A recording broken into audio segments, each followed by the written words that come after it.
अगर फ्यूचर में कोर्ट का जज इंसान नहीं एक पावरफुल एआई हो और 90 मिनट्स में अपनी बेगुनाही साबित नहीं की तो तुरंत सजाए मौत।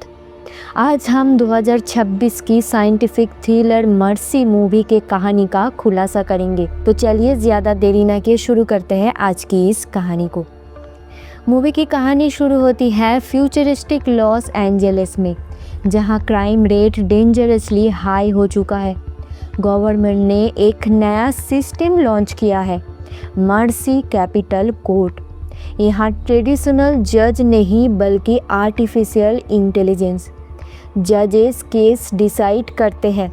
सिस्टम का रूल सिंपल है, अगर किसी पर वायलेंट क्राइम का चार्ज है तो एआई जज उसको 90 मिनट्स देता है अपनी बेगुनाही साबित करने के लिए। अगर वो फेल हो गया तो एक पावरफुल सोनी ब्लास्ट से उसकी मौत हो जाती है।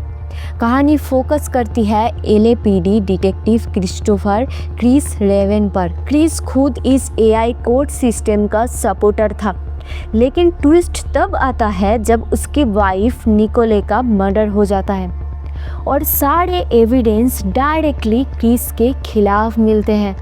निकोले का ब्लड उसके कपड़ों पर मिलता है। डोरबेल कैमरा फुटेज में दिख रहा है कि मर्डर से पहले क्रिस घर पर गया था और उन दोनों के बीच लड़ाई झगड़ा और बहस हुआ था। शायद यही मोटिव था कि क्रिस ने अपनी वाइफ का कत्ल कर दिया। एआई जज मैडॉक्स केस एनालाइज करती है और बताती है कि क्रिस इस मर्डर के जुर्म में 97.5% दोषी है। मौत से बचने के लिए उसको नंबर 92% से नीचे लाना होगा, सिर्फ 90 मिनट्स के अंदर ही। ट्रायल शुरू होता है। एआई जज मैडॉक्स क्रिस को फुल डिजिटल एक्सेस देता है, ईमेल, सीसीटीवी, फ़ोन लॉग्स, सब कुछ। इन्वेस्टिगेशन के दौरान क्रिस को पता चलता है कि निकोले किसी और आदमी पैट्रिक ब्रूक्स से मिल रही थी। इस केस में क्रिस अपना बचाव करने के लिए उसका पार्टनर जैकलिन उर्फ जैक डियालो के मदद से पैट्रिक को लोकेट करता है। पैट्रिक बताता है कि निकोले अपनी जॉब स्ट्रेस और प्रॉब्लम्स क्रिस से शेयर नहीं कर पा रही थी, क्योंकि क्रिस निकोले के लिए कभी अवेलेबल ही नहीं था। वो अपने नशे में डूबा रहता था और निकोले के ऊपर अपना गुस्सा निकालता था और लड़ाई करता था। निकोले एक केमिकल कंपनी में काम करती थी। निकोले के ऑफिस रिकॉर्ड्स चेक करने पर पता चलता है कि कुछ डेंजरस केमिकल्स मिसिंग थे और इसी वजह से ही निकोले परेशान थी। क्रिस को याद आता है कि मर्डर से कुछ दिन पहले उन्होंने घर पर बारबेक्यू पार्टी रखी थी, जहां निकोले के कॉलीग्स आए थे। वो फुटेज रिव्यू करता है ताकि देखे कौन सस्पिशियस लग रहा था। इसी बीच क्रिस अपनी पर्सनल गिल्ट फेस करता है। उसका पहले पार्टनर लेविल एक क्रिमिनल एनकाउंटर में मर गया था। क्रिस ने उस वक्त सस्पेक्ट को शूट नहीं किया और सस्पेक्ट बाद में फ्री हो गया।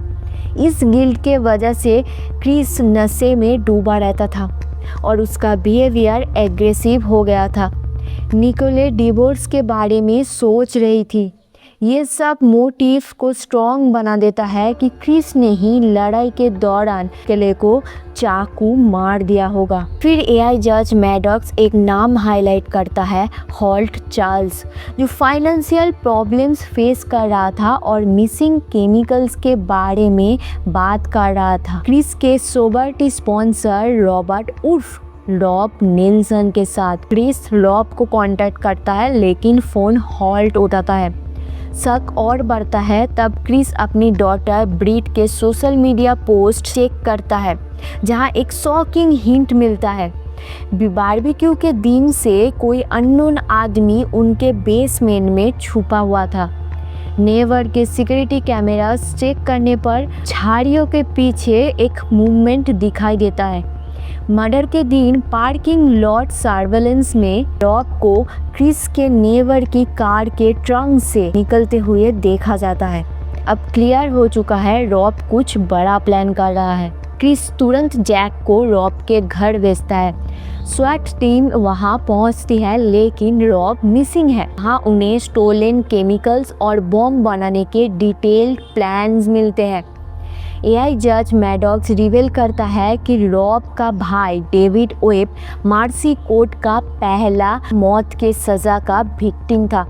डेविड को एआई कोर्ट ने गिल्टी डिक्लेयर करके मार दिया था। क्रिस समझ जाता है कि रॉब रिवेंज लेना चाहता है, मर्सी कोर्ट से और इनडायरेक्टली क्रिस से भी। जैसे ही इन्वेस्टिगेशन कंप्लीट होती है, क्रिस ऑफिशियली निकोले के मर्डर केस में निर्दोष साबित हो जाता है। लेकिन डेंजर ख़त्म नहीं हुआ।